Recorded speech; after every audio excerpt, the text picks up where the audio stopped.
உள்ளாட்சி அரசு செய்தியால் இணைவோம்.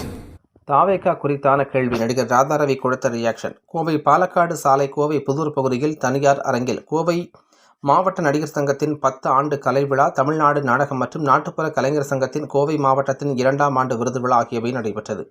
இந்நிகழ்ச்சியில் நடிகர் ராதாரவி சிறப்பு விருந்தினராக கலந்து கொண்டார். இந்நிகழ்வில் சிறப்புரையாற்றிய நடிகர் ராதாரவி இந்த விழாவிற்கு வராதவர்களின் புகைப்படத்தை பேனரில் போடும் பொழுது கோபம் வருவதாக தெரிவித்தார். நாம் இல்லாதவர்களை புகழ்ந்தான் நாசமாகிவிட்டோம் எனவும் கூறினார். காந்தியை சுட்டுக் கொன்றது இந்தியன்தான் எனவும் காந்தி நாட்டிற்கு கெட்டது ஒன்றும் செய்யவில்லை என தெரிவித்தார். நாடகக் கலையில் மிகப்பெரிய கஷ்டங்கள் உள்ளே இருக்கின்றது எனவும், ஆனால் அதையெல்லாம் வெளியில் காட்டிக்கொள்ளாமல் நாடக கலைஞர்கள் அவர்களது திறமைகளை வெளிப்படுத்தி வருகின்றார்கள் என தெரிவித்தார். இதுபோன்ற நிகழ்ச்சியை நடிகர் சங்கத்தில் செய்வோமா என்று தெரியவில்லை. நான் இங்கு வரவில்லை என்றால் நல் உள்ளங்களை இழந்திருப்பேன் என தெரிவித்தார். தொடர்ந்து செய்தியாளர்கள் சந்திப்பில் பேசிய ராதாரவி, செய்தியாளர் சந்திப்பு என்றாலே பக்கென்று உள்ளது எனவும், இந்த நிகழ்ச்சியை பற்றி மட்டும் கேளுங்கள் என செய்தியாளர்களிடம் கேட்டுக்கொண்டார். நாட்டுப்புற கலைஞர்கள் இல்லை என்றால் கிராமங்களில் நிகழ்ச்சியே நடக்காது எனவும், ஜல்லிக்கட்டு காளையை போன்றுதான் நாட்டுப்புற கலைஞர்கள் தெய்வசக்தி வாய்ந்தவர்கள் என புகழ்ந்தார். மேலும் நாடக கலை என்று சொன்னவுடன் இந்த நிகழ்ச்சிக்கு விரும்பி தான் வந்தேன் எனவும், நானும் ஒரு நாடக கலைஞரின் மகன்தான் என தெரிவித்தார். வணக்கம். இந்த நிகழ்ச்சிக்கு நான் வந்ததுக்கு என்னென்னா, கோயம்புத்தூர் நாடக கலைஞர்கள் அவர்களுடைய பேரில் அவங்க எல்லாருமே சேர்ந்து செய்கிற இந்த ஒரு நிகழ்ச்சிக்கு நான் வர வேண்டும்.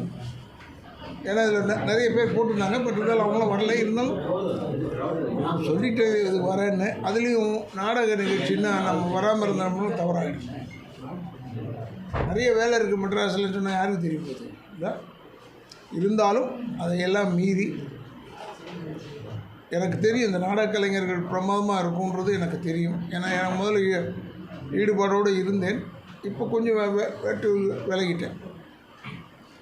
ஆனால் வரும்போது என்னை உபசரித்தவர்கள் நான் வர வேண்டும் சொன்னவர் அனிதா. என்னை உபசரித்தவர் இந்த கல்லூரியில் வருவார். அவர் விஜயன் ஏர்போர்ட்லேருந்து என்னை கூப்பிட்டு ஹோட்டலில் இறக்கி விட்டுட்டு திருப்பி ஹோட்டலுக்கு காலையில் என்னை கூப்பிட்டு அந்த கோயிலுக்கு போனார், சாய்பாபா கோயிலுக்கு. உண்மையிலேயே எனக்கு ரொம்ப பிடித்த விஷயம் அது. ஏன்னா அந்த சாய்பாபா கோயில் வேறு அந்த சிறுதியிலேருந்தே வந்திருந்தார்கள் அந்த கோயிலை கட்டணும்னு.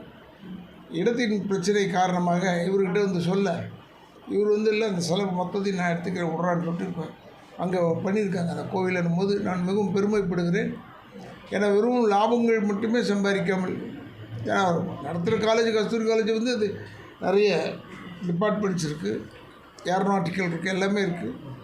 பட் இருந்தாலும் இதையெல்லாம் மீறி அந்த ஆன்மீகம் சைட்லேயும் கொஞ்சம் ஹெல்ப் அவுட் பண்ணியிருக்காருன்னு போது அவர் விஜய் ஆகட்டும், அவங்க அப்பாவாகட்டும், அவங்க மனைவி ஆகட்டும், எல்லாரையுமே நான் மிகவும் ஏன்னா இந்த இடத்த காமிச்சதுனால எனக்கு இப்படி ஒரு விஷயம் இருக்குன்றது தெரியும்.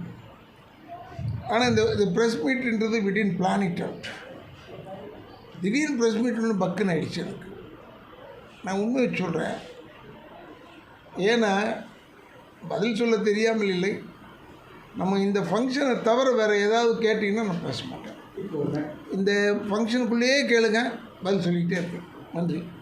சரி, இப்போ இந்த நாட்டுப்புற கலைஞர்களை எப்படி அழிஞ்சிட்டு வர செயலாக சார் எல்லாமே அப்படி தான் சார். எல்லாமே அப்படி தான். லேண்ட் இருக்குல்ல, முதல்ல எவ்வளோ பெருசாக இருந்தது, லெமூரியா கான்டினென்ட்ன்றது பெருசு, அது காணாம். இப்போ அது மூலமாக உள்ளே வந்துடுச்சு. இப்போ மகாபலிபுரத்தில் கூட கொஞ்சம் தண்ணி அரிச்சிக்கிட்டு இருக்குன்னு சொல்கிறாங்க. ஏன் அவ்வளோ தூரம்? இப்போ தனுஷ்கோடி இருந்தது, இப்போ அது மாதிரி ஒரு இடமே இருக்குன்னு இல்லைன்னு தெரிஞ்சு போச்சு. அதனால் ஒவ்வொன்றுமே ஃபேட் அவுட்டு ஒவ்வொன்றும் இன்கமிங் இருக்கும். ஆனால் இந்த நாட்டுப்புற கலைஞர்களுக்கு ஒரு விஷயம் உங்களுக்கு சொல்கிறேன். யாரும் பெருசாக என்கரேஜ் பண்ணலைன்னா கூட இன்றைக்கும் இந்த சுற்று வட்டார கிராமத்துலலாம் அவங்க இல்லைன்னா விழா நடக்காது. ஏன்னா அது ஒரு அவங்க நம்ம நினைப்போம் அவங்க வெறும் நடிக்கிறவங்க கூத்தாடி அல்ல. எப்படி ஜல்லிக்கட்டு கலையோ அதை போல் இந்த நாட்டுப்புற கலைஞர்கள் ஒரு பெரிய தெய்வ சக்தி உள்ளவங்க. அதுக்காக சொல்கிறேன். என்னங்க தெய்வ சக்தின்னா எல்லாமே சாமிங்களாம் கேட்டுறாதீங்க, அப்படி அல்ல. நிச்சயமாக அவங்க வந்து அந்த ஃபங்க்ஷன்லாம் பண்ணாங்கன்னா அங்கங்கே மழை பெய்யும் ஒன்று அவங்களுக்கு ஒரு நினைப்பாக இருந்தாலும் இது கரெக்டாக வரும் மழை. செழிப்பாக இருக்கும் நாடு. அதனால் இந்த நாடக கலைஞர்களை வந்து யாருமே சாதாரணமாக ட்ரீட் பண்ணாமல், இப்போ நான் சினிமாலேருந்து வந்திருக்கேன்னொன்னா சினிமாக்காரன் ஒன்று அந்த கிரேவ் இருக்குல்ல, அந்த கிரேவ் வந்து அவங்களுக்கு இருக்கணும். நான்லாம் உண்மையில் இப்போ விரும்பித்தனம், ஏன்னா இவங்க நாடக கலைன்னு சொன்ன உடனே நான் விரும்பி தான் வந்தேன். ஏன்னா எனக்கு நான் வந்து ஒரு நாடகக்காரனுடைய மகன் தானே, அதனால் ஐ லைக் த பிளேஸ். அந்த இடத்தெல்லாம் அழிச்சிருக்காங்க பாருங்கள். இந்த கஸ்தூரி கல்லூரியை சேர்ந்த அன்பு சகோதரர் விஜய் அவர்கள் அந்த இடத்தெல்லாம் கொடுத்துருக்காரு. அவர் மொத்த செலவு எடுத்திருக்காருன்னா அதைத்தான் நான் பாராட்டுகிறேன். ஏன்னா இப்படி ஒரு நல்ல மனசு கொண்ட ஒரு மெட்ராஸில் இல்லையேன்னு ஒருத்தர். சென்னையில் இருந்தால் எங்களுக்கு இன்னும் சந்தோஷமாக இருந்திருக்கும். ரொம்ப ஒரு பிரமாதமான இந்த இதை வந்து நீங்கள் வந்து பத்திரிகைக்காரர்களா நீங்கள் இதை கொஞ்சம் பெருசு பண்ணணும். ஒரு நாடக கலைஞர்களை பெருசு பண்ணுங்க போதும். அந்த நம்ம சொல்கிறோம் அது ரொம்ப கஷ்டமான விஷயம். அவங்க மேக்கப் போடுறதுலேருந்து எல்லாமே வெரி டிஃபிகல்ட் என்று சொல்லி இந்த நிகழ்ச்சிக்கு இதற்குத்தான் வந்தேன் என்று உங்களுக்கு விளக்கமாக சொன்னேன். ஏதோ ஒன்று நான் என்ன சொல்கிறேன்னே, உடனே தப்பு எடுத்துக்கிறீங்க. எல்லாருமே அவங்கவுங்களுக்கு கஷ்டம் இருந்துக்கிட்டே இருக்குன்னு. அதில் நாடகக்காரங்க வந்து ரொம்ப சிரமப்படுறாங்கன்றது தெரியும். இருந்தாலும் அதையும் மீறி இப்போ 3000 ரூபா கொடுக்குறாங்க கவர்மெண்ட்டில். இப்போ வந்து 5000 ரூபா ஆக்கணும்னு சொல்லி சொன்னார் மேடையில். அதெல்லாம் நிச்சயமாக அந்த 5000 ரூபா இருந்தால் உங்களுக்கு போதுமா நடத்துவீர்களான்னா, அது நடத்த முடியலன்னா கூட கொஞ்சம் அதிகமாக கொடுத்தா அவங்களுக்கு ஒரு சந்தோஷம் இருக்கும். அதனால் உங்கள் வாயிலாக நான் தெரிவித்துக் கொள்வது 3000 ரூபான்றது 5000 ரூபா கொடுத்தா ரொம்ப சிறப்பாக இருக்கும். ஏன்னா அவங்க ரொம்ப நம்பர்ஸ் வந்து கொஞ்சம் குறைவு.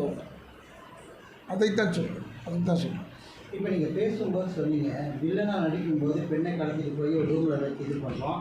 ஆனால் வந்து கதாநாயகன் அதே வேலையை தான் பண்ணுறாரு. இப்படித்தான் தமிழ் சினிமா இத்தனை வருஷமாக போயிட்டு இந்த மாற்றி வழி ஏதாவது மாற்ற வழின்னு மாற்றிக்குவோம். வில்லன் வந்து ஹீரோ ஆகிட்டு, ஹீரோ வந்து வில்லன் ஆகும். அப்படி தான் மாற்ற முடியும். சினிமா எப்படின்னா மாற்றுறது? ஆனால் இன்னைக்கு தமிழக அரசு இந்த கலைஞர்களுக்கான பல்வேறு இதெல்லாம் படிக்கிறதா சொன்னாங்க. அது எப்படி பார்க்குறீங்க? எந்த அளவுக்கு இருக்குன்னு நல்லா இருக்குங்க. எனக்கு அங்கே சென்னையில் நான் வந்து டப்பிங் யூனியன் பிரசிடெண்ட்டாக இருக்கேன். இது என்னுடைய 40th இயர், 40வது வருஷம் இது. நான் பார்த்ததில் this government is doing very well. எல்லா கவர்மெண்ட்டும் பொதுவாக செய்வாங்க, இந்த government is doing very well. ஏன்னா நாடக பேஸ் உள்ளவங்க, இந்த கலையில் இருக்கிற இந்த அமைச்சரவையில் இருக்கிறவங்க, அதனால் நிச்சயமாக நல்லது பண்ணுங்க.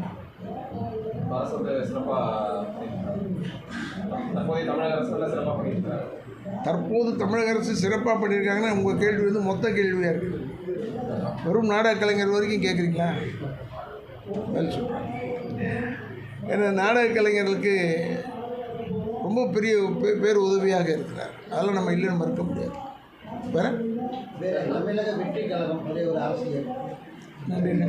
ஆனால் ஒன்றும் இல்லைங்க, அதாவது திரைத்துறையிலிருந்து ஏற்கனவே அரசியலுக்கு வந்த நடிகர்கள் எம்ஜிஆர், ஜெயலலிதா போன்றவர்கள்லாம் பெரிய அளவில் சக்ஸஸ் பண்ணாங்க. அதே போல் விஜயகாந்த் வந்து இன்ன வரைக்குமே அவருடைய பேர் நல்லா இருக்குது. அந்த வரிசையில் இப்போது நடிகர் விஜய் வந்து ஒரு கட்சி ஆரம்பிச்சிருக்காரு. அந்த வருகை எப்படி பார்க்குறீங்க? அவருக்குள்ள வரவேற்பு இப்போ இளைஞர்கள் மத்தியில் ஒரு நல்ல ஒரு இதாக இருந்துருக்கு. அவர் கேட்ட கேள்வி தான் நீங்கள் கேட்குறீங்க. உங்கள் கேள்வியில் இது உள்ள இந்த ஃபங்க்ஷனுக்குள்ளே அடக்கமாகுமா?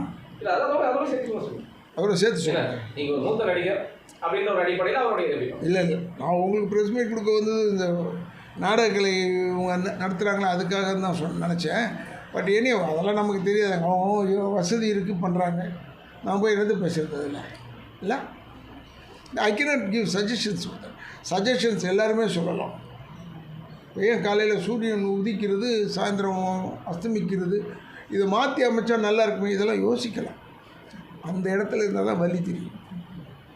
That is all. Thank you. Okay, நன்றி சார்.